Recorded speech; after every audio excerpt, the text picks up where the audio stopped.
तो आप किसी भी चैप्टर पर ग्राफ बनाना चाहते हैं तो सबसे पहले जो है आपको उस चैप्टर का क्राइटेरिया पता होना चाहिए। तो उसी के लिए दोस्तों थोड़ा सा मैंने यहां पर माइंड मैपिंग करने की कोशिश की है। तो देखो इस चैप्टर को मैंने किस प्रकार से डिवाइड किया है या किस प्रकार से मैं इस चैप्टर को पढ़ाऊंगा। देखो सबसे पहले जो है आपको सिखाऊंगा कि महत्तम और लघुत्तम निकालने की विधि किन विधियों से निकाला जा सकता है, किन का नहीं, कौन सी इंपॉर्टेंट है, ये सारी चीजें मैंने डिस्कस करी है। और फिर नेक्स्ट में आपको महत्तम समावर्तक के साधारण प्रश्न और फिर नेक्स्ट है महत्तम समावर्तक के शेष पर आधारित प्रश्न। ये मतलब सारी चीजें जो हैं कॉन्सेप्ट वाइज मैंने डिवाइड की हुई है यहाँ पर।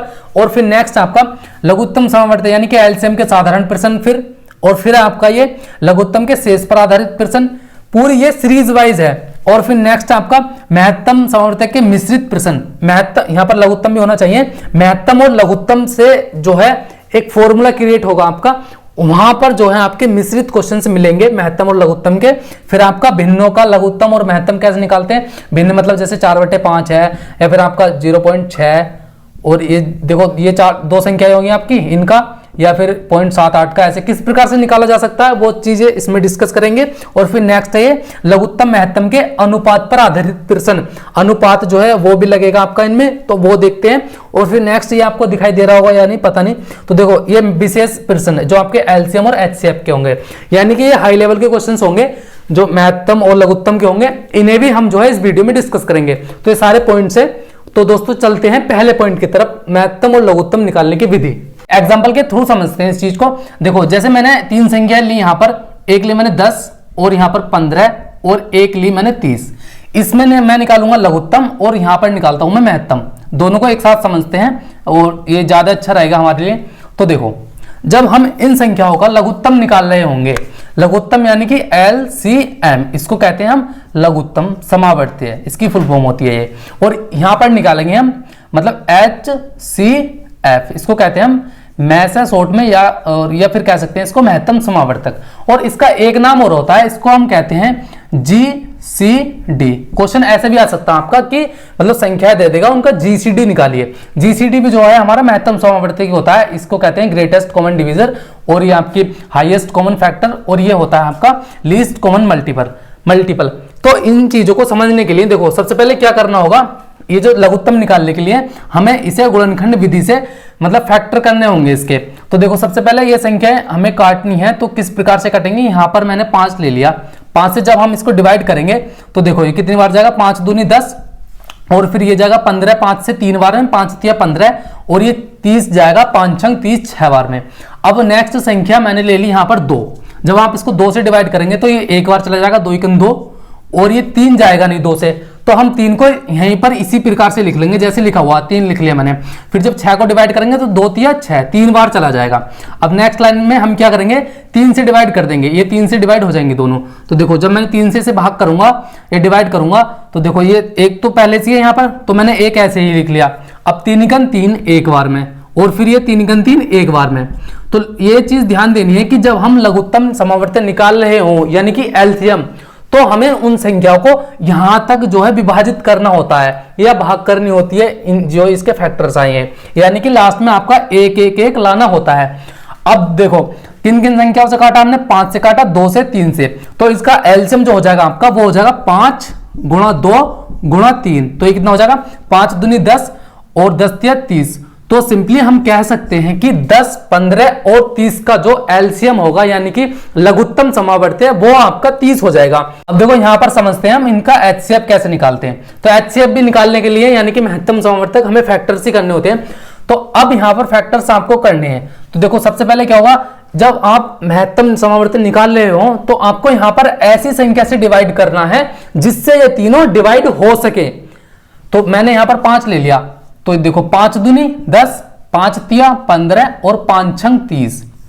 अब आपको यहां पे नेक्स्ट में मैंने पहले बताया आपको कि ऐसी संख्या से डिवाइड करना है या भाग करना है इन तीनों संख्याओं को जिसमें तीनों जो है पूरा पूरा विभाजित हो सके। अब देखो जैसे मैंने यहां पर 2 ले लिया तो 2 तो चला जाएगा और 6 भी चला जाएगा, लेकिन इससे जो है 3 ये हमारा नहीं कटेगा। और कोई भी संख्या आप सोचो, यहां पर कोई संख्या ऐसी हो नहीं सकती जो इन तीनों को डिवाइड कर सके। अब आप कहोगे कि एक से जो है ये जब आप एक से डिवाइड करोगे इसे तो ये चला जाएगा, 2 भी कट जाएगा, 3 भी कट जाएगा और 6 भी कट जाएगा। मैंने मान लिया, देखो जब आप एक से डिवाइड कर रहे होंगे तो 1 दूनी 2 और 1 तिया 3 और 1 छक्का 6, तो फिर यही वही सेम संख्या आएगी। फिर आप इसको 1 से डिवाइड करोगे तो फिर यही चलता रहेगा, लेकिन ये पूरा पूरा कटेगा नहीं। तो इसी प्रकार से हम यहाँ पर जो इसे रोक देंगे यहाँ पर, और हम जब इसका HCF निकालेंगे तो हम 5 गुणा 1, तो 5 गुणा 1 किसी भी संख्या की आप 1 से गुणा कराओ तो वही रहती है। तो इसी प्रकार से इसका जो महत्तम समावर्त हो जाएगा वो आपका 5 हो जाएगा।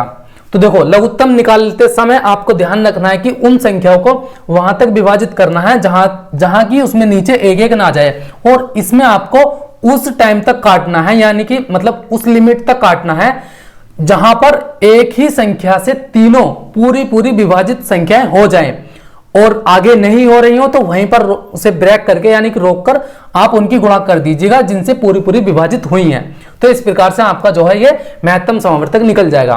देखो हमेशा याद रखना, जिन संख्याओं का आप लघुत्तम समावर्तक निकाल रहे हो तो लघुत्तम समावर्तक या तो उनमें जो सबसे बड़ी संख्या है उसके बराबर होगा या फिर उससे भी बड़ा होगा। लेकिन जब आप जो है महत्तम समावर्तक निकाल रहे हो तो हमेशा याद रखना कि जो आप जिन संख्याओं को आप महत्तम समावर्तक निकाल रहे हैं तो महत्तम समावर्तक जो होगा वो उन संख्याओं में सबसे छोटी संख्या के बराबर या उससे छोटा होगा, बड़ा नहीं होगा। लघुत्तम जो होगा इन संख्याओं में सबसे बड़ी संख्या के बराबर या उससे बड़ा हो सकता है, लेकिन जो महत्तम होगा वो उन संख्याओं में सबसे छोटी संख्या के बराबर या सबसे छोटी संख्या से भी छोटा हो सकता है। ये चीज हमेशा याद रखना, ये आपकी नॉलेज के लिए बता रहा हूं मैं। अब देखो जैसे यहां पर आपने जो है महत्तम समावर्तक इन संख्याओं को निकाला, अब मैंने जो है आपको कुछ संख्याएं इस प्रकार से दे दी। देखो जैसे यहां पर 3, यहां पर 5 और यहां पर 7।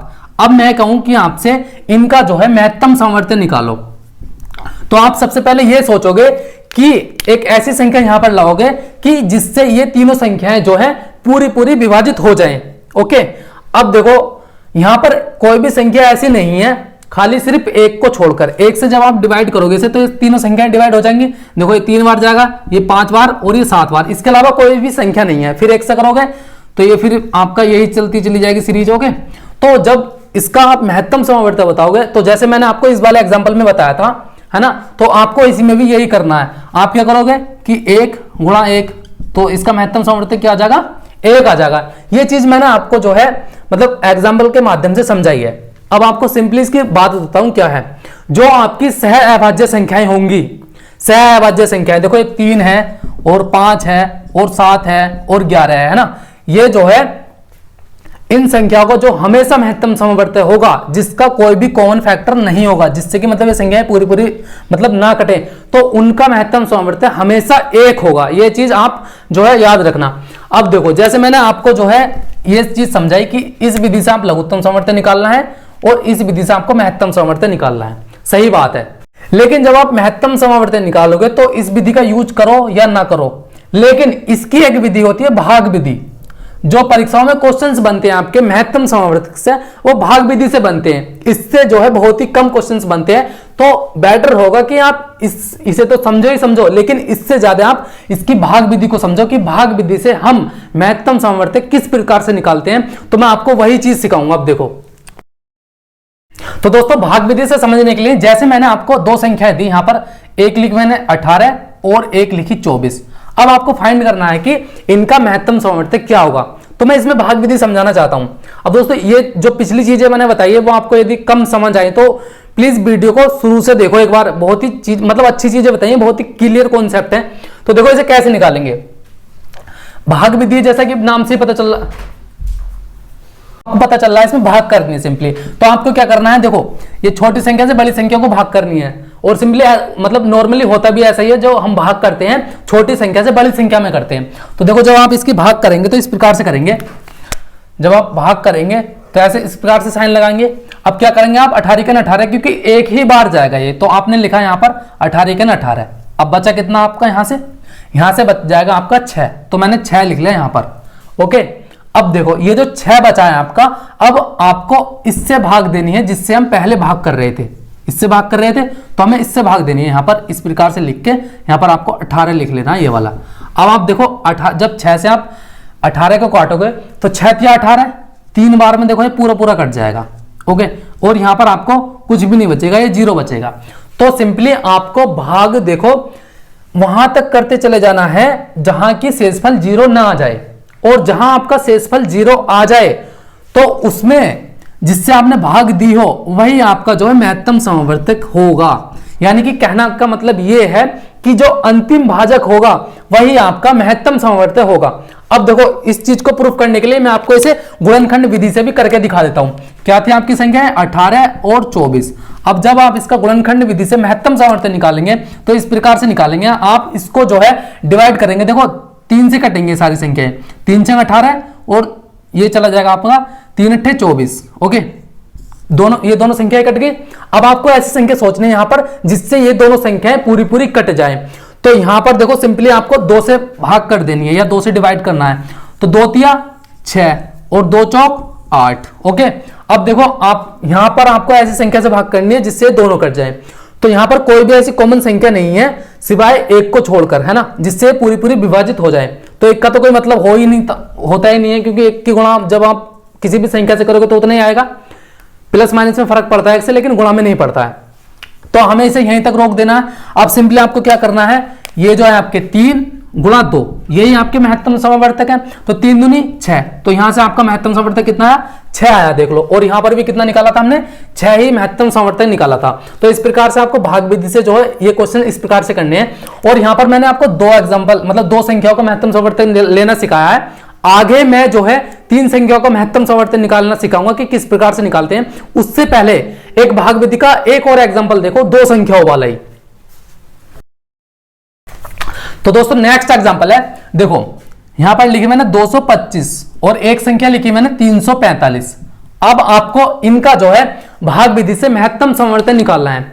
दोस्तों आपको यहां पर इस टाइम लग रहा होगा कि भाग विधि से अच्छी जो है गुणनखंड विधि है। दोस्तों मैं एक चीज बताऊं आपको, ये जो भाग विधि है आपकी, ये जो आपकी परीक्षाओं में क्वेश्चंस आते हैं वहां पर बहुत ही आपको बेनिफिट देती है। बेनिफिट क्यों देती है, क्योंकि देखो जब आपकी बड़ी बड़ी संख्याएं होंगी ना वहां पर, तो परीक्षा में आपको पता भी नहीं चलेगा कि ये संख्या किस संख्या से कटेंगी पूरी पूरी।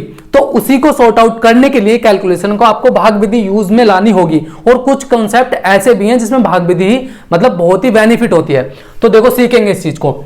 इस चीज को करने के लिए आपको सिंपली भाग करना है बड़ी संख्या में छोटी संख्या से। ओके, तो जब आप इसको डिवाइड करेंगे तो देखो एक ही बार जाएगा सिंपली। तो कितना जाएगा यहाँ पर 225। अब आपको यहां से इसमें से माइनस कर देना है। माइनस करने पर आप पाएंगे कि देखो 5 में से 5 गए 0, और यहां पर 4 में से 2 गए 2, और 3 में से 2 गया 1, 120 बचा। अब मैंने बताया जो आपका शेष बचे फिर आपको भाग करनी है जिससे आप भाग कर रहे थे, किससे, 225 से। तो 225 मैंने आपको यहां पर लिख लिया। अब देखो जब आप इसे मतलब भाग करोगे तो ये 2 बार तो जाएगा नहीं, ये सिंपली एक ही बार जाएगा। तो मैंने एक ही बार कर लिया, तो यहां पर 120 आ गया आपका। अब जब आप इसको माइनस करेंगे तो कितना आ जाएगा, यहां पर देखो 5 आ जाएगा, ये 0 आ जाएगा, और यहां पर ये 2 में से 1 जाएगा, 1 बचेगा। तो 105 बचा। अब जो 105 बचा है फिर आपको भाग करनी है जो जिस संख्या से आप भाग कर रहे थे पहले, यानी कि इसको। तो यहां पर मैंने लिख लिया है कितना, 120। अब जब आप इसको भाग करेंगे देखो 105 से एक ही बार में जाएगी, तो एक बार में कितना जाएगा, ये आ जाएगा आपका 105। ओके, जब आप 105 को जो है माइनस करेंगे 120 में से, तो आपका कितना बचेगा, यहां से बच जाएगा सिंपली आपका 15 बच जाएगा। ओके, अब 15 बचा। अब 15 से भाग करनी है आपको 105 को, तो मैंने यहां पर लिख लिया 105। ओके, तो 15 सत्ते 105। अब देखो 7 बार में जो है ये पूरा पूरा डिवाइड हो गया। अब यहां पर आपका 0 0 जो है आपका शेष बचा। तो मैंने आपको बताया कि आपको भाग वहां तक करनी है जहां की आपका शेषफल 0 ना आ जाए, और जो आपका महत्तम समवर्तक होगा वो आपकी अंतिम संख्या ही उसका महत्तम समवर्तक होगा। तो यहां से आपका सिंपली जो 15 आ जाएगा, यही आपका HCF यानी कि महत्तम समवर्तक होगा। अब ये सीखा हमने 2 संख्याओं का महत्तम समवर्तक भाग विधि से कैसे निकालते हैं। अब हमें सीखना है 3 संख्याओं का किस प्रकार से निकाला जाता है। तो मैं नेक्स्ट एग्जांपल लेता हूं 3 संख्याओं वाला। देखो नेक्स्ट संख्याएं हैं 136, और ये है फिर आपकी 204, और फिर नेक्स्ट है ये आपकी 612। तो दोस्तों क्या करना है, देखो सबसे पहले आपको तीसरी संख्या को नेगलेक्ट कर देना है और काम करना आपको पहली 2 संख्याओं पर।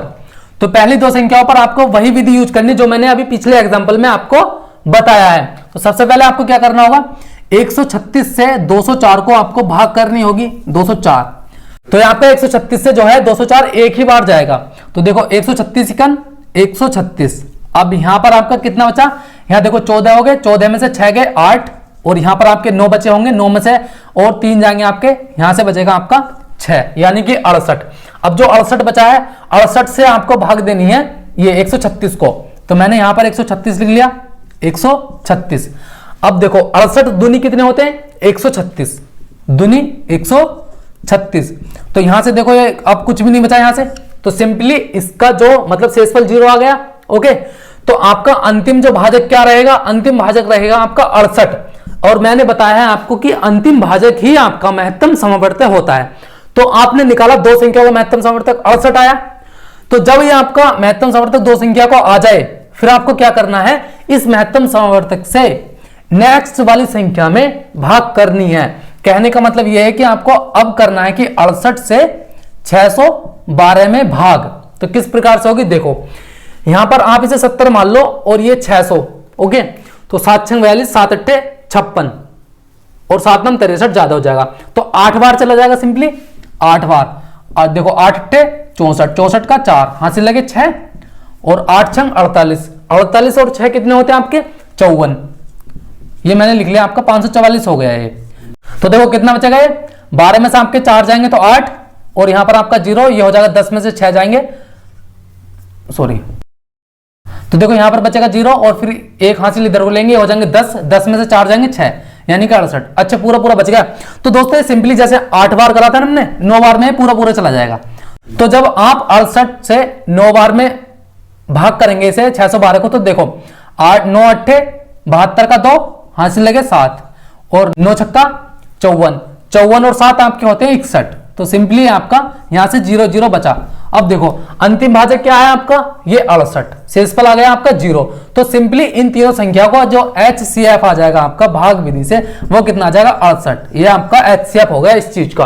दोस्तों ये भाग विधि बहुत ही इंपॉर्टेंट है, इसकी मतलब इन क्वेश्चंस की आप जो है प्रैक्टिस करते रहिएगा। अब देखो जिस पर अब संख्याएं 4 भी हो सकती हैं, तो 4 में भी आपको यही काम करना है। पहले आपको 2 संख्या होगा, फिर जो आपका मतलब अंतिम भाजक हो, फिर उससे आपको नेक्स्ट संख्या में भाग देनी है, फिर आपको उससे नेक्स्ट संख्या में भाग देनी है। इस प्रकार से आप ज्यादातर तो आपका 2 संख्याओं का या 3 संख्याओं का ही पूछा जाता है, 4 का तो बहुत ही कम पूछा जाता है। जो मैंने क्वेश्चन अभी तक करे हैं या फिर मैंने प्रैक्टिस सेट देखे जितने भी, उसमें 3 का या 2 का होता है। तो दोस्तों सिंपली हमने भाग विधि से जो है HCF निकाला, सीख लिया है, यानी कि महत्तम समवर्तक। और मैंने आपको इसका नाम बताया था कि GCD भी कहते हैं हम इसको। ओके, अब हम करते हैं इसके क्वेश्चंस करते हैं स्टेप वाइज। तो दोस्तों यहां पर जो है मैं हर कॉन्सेप्ट के एक एक 2 2 एग्जांपल कराऊंगा, और तुम यदि मतलब इन क्वेश्चंस की सीरीज मतलब कहोगे तो मैं सीरीज के ऊपर भी वीडियो बना दूंगा, उसमें सारी आपकी प्रैक्टिस ही होगी क्वेश्चंस की। तो देखो पहला क्वेश्चन जो होगा आपका, ये मतलब उसके आपका जो पहला था मैंने महत्तम समवर्तक या लघुत्तम समवर्तक कैसे निकालते हैं। दूसरा जो आपका स्टेप है ये है कि महत्तम समवर्तक से रिलेटेड साधारण प्रश्न। तो इन चीजों को हम देखते हैं। तो देखो पहला क्वेश्चन आपका होगा, क्वेश्चन है आपका कि वह बड़ी से बड़ी संख्या ज्ञात कीजिए जो 24, 60 और 84 को पूरा पूरा विभाजित करे। आपकी संख्या कितनी लिखी हुई है, ये आपकी 24, 60 और 84। तो क्वेश्चन की लैंग्वेज क्या थी, वह बड़ी से बड़ी संख्या ज्ञात कीजिए जो 24, 60 और 84 को पूरा पूरा विभाजित करे। अब दोस्तों यहां पर आपको एक बहुत ही इंपॉर्टेंट बात बताता हूं मैं, देखो वो क्या बात है। जब आपसे कहा जाए, मैं सिंपली पहले एक चीज और बताता हूं, देखो आपका जो HCF होता है और यहां पर जो आपका LCM होता है, ठीक है। HCF आप जब निकालते हो, मैंने इसका मान लिया HCF X था और इसका Y था। अब देखो तो दोस्तों हमेशा जो आपकी LCM संख्या होगी वो इन तीनों में से या तो सबसे बड़ी संख्या के बराबर होगी या सबसे बड़ी संख्या से भी बड़ी हो सकती है, और जो आपकी ये HCF होगा वो इन तीनों संख्याओं में जो सबसे छोटी संख्या होगी उसके बराबर हो सकता है या फिर उससे भी छोटा होगा। ये बात आप समझ गए। अब यहां पर मैंने मान लिया कि इसका मान लेता हूं, मुझे पता तो नहीं है वैसे, मैंने इसका मान लिया LCM आया 100 और इसका HCF मैंने मान लिया कि इसका HCF आया 16 है। कोई संख्या रही होंगी, इनका तो नहीं आने का इतना, लेकिन मैं बता रहा हूं आपको। तो HCF क्या होगा, HCF एक आपकी ऐसी संख्या होगी कि जब आप इस संख्या से इसमें भाग करोगे तो पूरी पूरी हो जाएगी, और इस संख्या से आप इसमें भाग करोगे तो पूरी पूरी हो जाएगी, और इस संख्या से आप जब इसको काटोगे तो ये भी पूरा पूरा कट जाएगी। तो एचसीएफ आपका वो संख्या होती है। अब एलसीएम क्या होता है जी?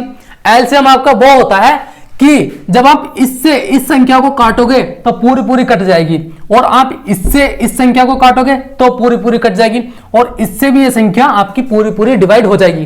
तो आप समझे एलसीएम और एचसीएफ में डिफरेंट। एचसीएफ आपकी ये संख्या कि आप एचसीएफ से इसमें भाग करोगे, और एलसीएम एक ऐसी संख्या होती है कि इन संख्याओं से आपको इसमें भाग करना होता है। तो सिंपली आप अपना क्वेश्चन देखो, क्वेश्चन में आपसे क्या पूछा था। यहां तो मैं आपको मतलब स्टेप वाइज पढ़ा रहा हूं कि इसमें एलसीएम निकालना है, इसमें एचसीएफ निकालना है, लेकिन जब आप इन क्वेश्चन को यदि आप परीक्षा में करोगे तो वहां पर तो नहीं होगा स्टेप वाइज कि एलसीएम निकालना है या एचसीएफ। तो इसी प्रकार से मैं आपको इस क्वेश्चन की लैंग्वेज समझाना चाहता हूं। लैंग्वेज थी आपकी, वह बड़ी से बड़ी संख्या ज्ञात कीजिए जो 24, 60 और 84 को पूरा पूरा विभाजित करे। तो देखो कोई संख्या ये होगी, एचसीएफ होगा आपका। एचसीएफ ही तो इन्हें विभाजित करता है, ये तो किसी अन्य संख्या को विभाजित करते हैं। तो इसी प्रकार से हमें यहाँ पर जो है एचसीएफ निकालना है। मेरा इतना कहना, ये जो मैंने आपको चीजें बताई, ये अगले नेक्स्ट क्वेश्चन में जो आपके लैंग्वेज पर आधारित होते हैं, भाषा पर, वहां पर इंप्लीमेंट करके दिखाऊंगा। तो दोस्तों सिंपली देखो, इसका मैं गुणनखंड विधि से निकाल के दिखाता हूं, क्योंकि ये संख्याएं छोटी हैं और हमें पता भी चलता है कि किससे कटती हैं किससे नहीं। इसको आप सिंपली काटेंगे, आप ये कट जाएगा आपका, पहले 3 से काट लो, 3 अट्ठे 24, और ये आपका 3 दूनी 6 20 बार में, और ये 3 दूनी 6 और 3 अट्ठे 24। ओके, अब ये कट जाएगा आपका 4 से कट जाएगा। देखो 4 दूनी 8, 4 पंजे 20 और 4 सत्ते 28। हमें क्या निकालना है? इसका एचसीएफ है। ओके, तो एचसीएफ निकाल ले हम। तो अब देखो, एक कोई भी संख्या ऐसी नहीं है कि जिससे तीनों पूरा पूरा विभाजित हो जाए, है ना। तो मैं सिंपली इसका एचसीएफ लिख देता हूं यहाँ पर। 3 गुणा 4 कितने हो जाएगा? 12 हो जाएगा। तो मैंने बताया देखो 12 संख्या जो आई, 12 देखो इन तीनों में से या तो सबसे छोटी संख्या के बराबर हो सकती है, मैंने ऐसे कहा, लेकिन बराबर तो नहीं है। लेकिन फिर भी देखो सबसे छोटी संख्या से भी छोटी संख्या आई है एचसीएफ। अब जब आप इससे इसमें भाग करोगे तो देखो 12 दूनी 24, 12 पंजे 60, 12 सत्ते 84, पूरी पूरी विभाजित हो गई। तो क्वेश्चन में आपसे ये संख्या पूछी थी, तो इसी प्रकार से आपका इसका आंसर हो जाएगा 12। अब नेक्स्ट क्वेश्चन देखो दोस्तों, नेक्स्ट क्वेश्चन है, देखो एक आयताकार खेत 320 मीटर लंबा तथा 200 मीटर चौड़ा है। खेत में अधिकतम क्षेत्रफल वाली बराबर माप की वर्गाकार क्यारियां बनानी है, यह बनी है। ओके, प्रत्येक क्यारी की भुजा ज्ञात कीजिए। तो दोस्तों क्वेश्चन की लैंग्वेज समझो, फिर देखो क्या कहता है। क्वेश्चन था आपका, ये एक आयताकार खेत है आपका, इस प्रकार से मैंने यहां पर मान लिया कि एक आयताकार आपका खेत ये है।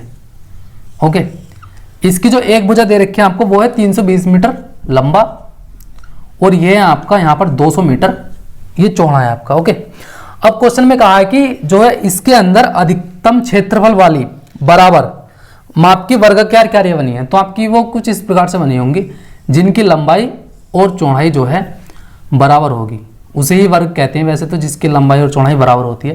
तो इस प्रकार से मैंने यहाँ पर ये मान लेता हूँ कि इनकी जो है यहाँ पर लंबाई और चौड़ाई बराबर है। ओके, तो क्वेश्चन में पूछा है कि एक खेत इतने मीटर लंबा है, इतने मीटर चौड़ा है, उसके अंदर जो है बराबर वर्गाकार क्यारियां बनी है। अब तुम्हें बताना है इस क्यारी की यहां से लेके ये वाली भुजा या ये वाली भुजा बराबर होगी, ये भी और ये भी सारी बराबर होंगी। तो आपको एक भुजा बतानी है, ये वाली। तो दोस्तों अभी पिछले क्वेश्चन में मैंने समझाया है कि एचसीएफ जो होता है वो आपकी छोटी संख्या होती है, और एलसीएम जो होता है वो बड़ी संख्या होती है। अब देखो यहां पर तुम खुद ही सोचो, यहां पर जब ये क्यारियां बन रही होंगी तो इनकी भुजा जो है इनसे छोटी होगी या बड़ी? तो सिंपल सी बात है, इनसे छोटी होगी, और वो भी जो है सबसे छोटी संख्या के बराबर या उससे भी छोटी हो सकती है। तो इस प्रकार से हम देखते हैं। तो यहां से आपको क्लियर हो गया कि इसमें हमें क्या निकालना है? एचसीएफ। और वैसे भी मैं जो है सिंपली साधारण प्रश्न एचसीएफ के करा रहा हूं, ये चीज तो आपको पता है। तो देखो कैसे निकालोगे हम, ये आपका 320 और ये आपका 200, इनका आपको निकालना है एचसीएफ। सिंपली देखो आप इसको कैसे काटोगे, दोनों के मतलब बाद में 0 है तो 10 से काट सकता हूं इसको, ये 32 आ जाएगा आपका, और ये यहां पर 20 आ जाएगा।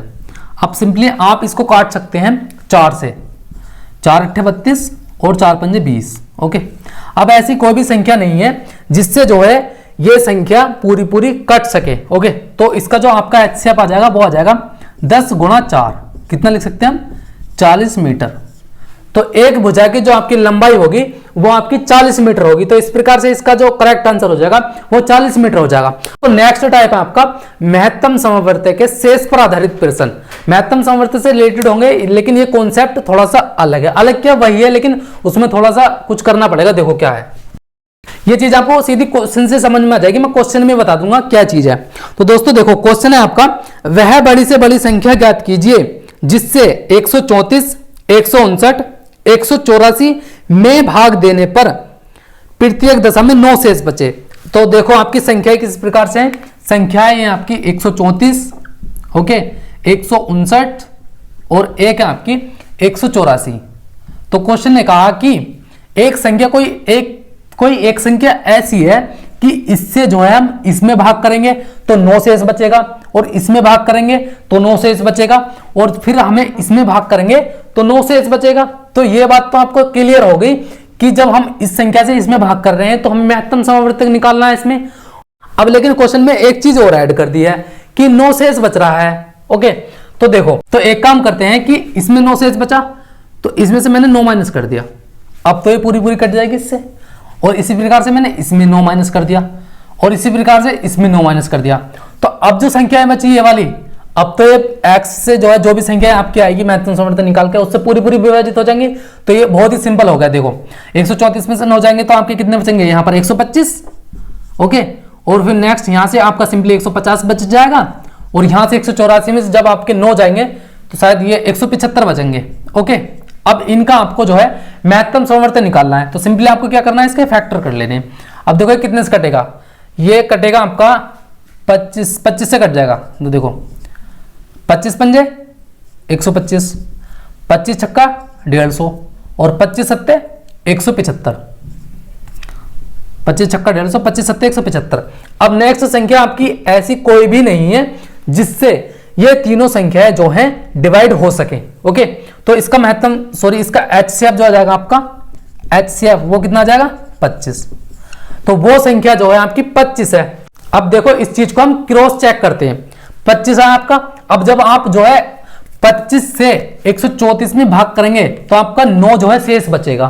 25 से इसमें भाग करेंगे तो 9 शेष बचेगा, इसमें भाग करेंगे तो 9 शेष बचेगा, बच ही रहा है शेष। तो इसीलिए हमारा जो आंसर हो जाएगा 25 is the correct answer. Next question देखते हैं, नेक्स्ट क्या है दोस्तों। नेक्स्ट क्वेश्चन है, देखो किसी संख्या से 2934 और 3254 में भाग देने पर क्रम से 11 और 15 शेष बचते हैं। मतलब ऐसी बड़ी से बड़ी संख्या ज्ञात करनी है। तो देखो क्या है आपकी संख्या है, ये है 2934, यहां पर लिख लेता हूं 2934, और एक संख्या आपकी नेक्स्ट ये है 32 और 54, है ना। तो इसमें जो है तुम्हारा बच रहा है यहां पर 11, क्रम से यहां पर 11 बचा और यहां पर 15 बचा। तो मैंने ये 11 और 15 इनमें से जो है घटा दिए। तो अब तो जो है ये संख्या पूरी विभाजित हो जाएगी। अब देखो क्या करेंगे, कितना बचेगा, ये बचेगा आपका 3, यहां से 2, यहां से 9, यहां से 2। ओके, अब ये यहां से बचेगा आपका 14 में से 5 जाएंगे 9, और यहां पर 4 बचेगा, 4 में से ये 1 जाएगा तो 3, और ये 2 ऐसे का ऐसे ही, और 3 का 3। अब देखो ये बड़ी संख्याएं आ गई, यहां पर जो है मैं भाग विधि लगाऊंगा क्योंकि उससे जो है ये इजी हो जाएगा। अब देखो भाग विधि से करने के लिए क्या करते हैं हम, छोटी संख्या से बड़ी संख्या में भाग देते हैं। तो देखो मैं यहां पर लिख लेता हूं इस संख्या को, वहां पर स्पेस कम है, कितना ये 32 और 39। ओके, ये आपका 29 23। तो सिंपली एक बार जाएगा, तो एक बार ये कितना चला जाएगा 29 23। ओके, अब देखो यहां से कितना बचेगा, 9 में से 3 जाएंगे तो 6, और यहां पर आपका बचेगा 3 में से 2 जाएंगे तो 1, और ये हो जाएंगे आपके 13 में से आपके 9 जाएंगे तो यहां से बचेगा सिंपली आपका 316। अब जो बचा इससे भाग करना आपको इसको, तो देखो कितनी बार जाएगा देखते हैं, ये कितना आपका 29 और 23। इसे आप सिंपली मान लो 3 मान लो इसको, और इसको मान लेते हैं हम इसके लगभग 2900 के लगभग मान लेते हैं। तो देखो 3 7 21, 3 8 24, 3 9 27, और 3 9 30। तो ये आपका शायद 9 बार चला जाएगा। देखो 9 से काट के देखते हैं, 9 छक्का 54, 54 का 4, हासिल लगे आपके 5, 9 का 9, 9 और 5 14 का 4, हासिल लगा 1, 9 ते 27, 27 और 1 28। ओके, जब आप इसको घटाएंगे तो कितना बचेगा, देखो 13 में से आपके 4 जाएंगे तो 9, यहां पर 1 बचा, फिर ये 11 हो जाएगा, 11 में से 7 जाएंगे 11 में से 4 जाएंगे तो आपका 7 बचेगा, और यहाँ से फिर ये 0 0 यानी कि 79 बच जाएगा। अब 79 से आपको भाग देनी है इसमें 316 में, तो देखो कितनी बार जाएगा, ये आपका 316 है। इसे 8 मतलब 80 मान लो, तो 8 तिया 24, 8 चौक 32 और 9 चौक 36, तो ये सिंपली आपका 4 बार चला जाएगा। देखो 9 चौक 36 का 6, हाथ से लगे 3, और ये आपका है 4 4 सत्ते 28, 28 और 3 31, तो सिंपली आपका पूरा पूरा डिवाइड होगा। यहाँ से आपका 0 0 बचा, तो शेषफल 0 आ गया। अंतिम भाजक क्या था आपका 79 79, तो सिंपली जो आपका आंसर हो जाएगा वो आपका 79 हो जाएगा। अब क्वेश्चन की लैंग्वेज क्या थी, ऐसी बड़ी से बड़ी संख्या ज्ञात कीजिए जिससे इतने में भाग करें तो 11 बचेगा और इतने में भाग करेंगे तो 15 बचेगा। तो आप जो है 79 से भाग करके देख लो, 29 34 में 11 बचेगा, और जब आप इसकी भाग इसमें करेंगे 32 54 में तो आपका 15 से बचेगा। तो इसी प्रकार से इसका जो आंसर आ जाएगा वो आपका 79 यानी कि 79 इज द करेक्ट आंसर। तो दोस्तों वीडियो हेल्पफुल लगी हो तो वीडियो को प्लीज लाइक और शेयर जरूर करें। और दोस्तों इसका जो है मतलब ये पहला पार्ट हो गया, नेक्स्ट पार्ट लिंक डिस्क्रिप्शन में मिल जाएगी आपको, वहां से देख लेना।